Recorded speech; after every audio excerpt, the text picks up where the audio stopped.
Goodway from the Rent Roll Broker, and this month I want to discuss why we have a retention period for rent roll sales and purchase.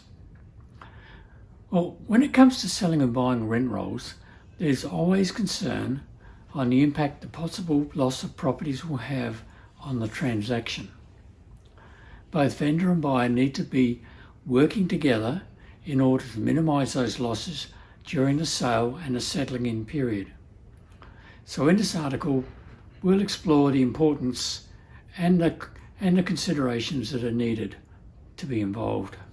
The retention period in a rent roll transaction serves as a critical protective measure, ensuring buyers are fairly compensated for managements that do not come across or are lost during the transaction and the settling in period. With most buyers borrowing funds to secure the purchase, the lender will also be keeping a very close eye on the loan-to-value ratio during this critical part of the transaction. So both parties need to ensure that there are safeguards against the potential risk of losing properties at this critical time. These risks can include, of course, the owner transferring their properties to another agency, perhaps putting their property on the market for sale, or even deciding to move back in to the property. The length of time for the retention should aim to strike a balance between the interests of the buyer and the vendor. An acceptable period for a rent roll transaction is typically, in the industry, 90 days.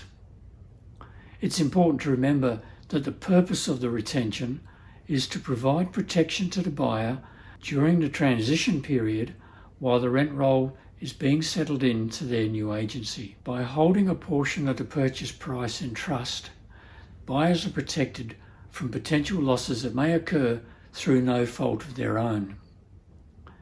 Generally, it is recommended that 20% of the purchase price is held in trust for a period of 90 days to provide protection against this risk.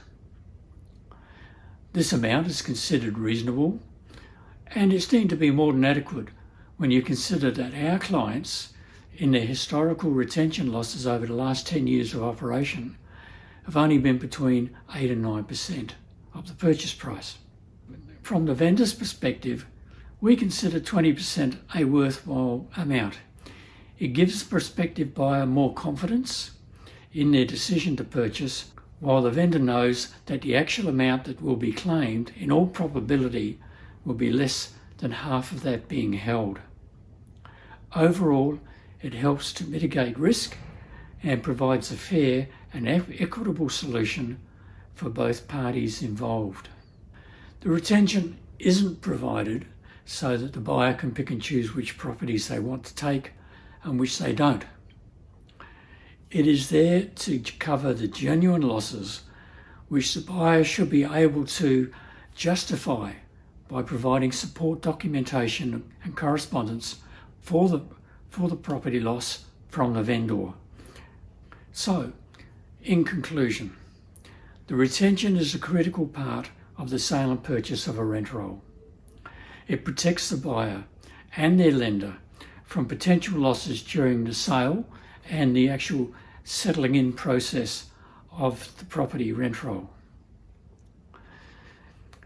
If handled properly with the guidance of your broker, those potential losses should be minimal. The critical point is how you approach the changeover with your property owners. This is why it's important for your broker to be involved during this part of the sale. I trust that these points have been of interest to you. Thank you for listening. This has been Chris Goodway from the Rent Roll Broker. Until next time, goodbye.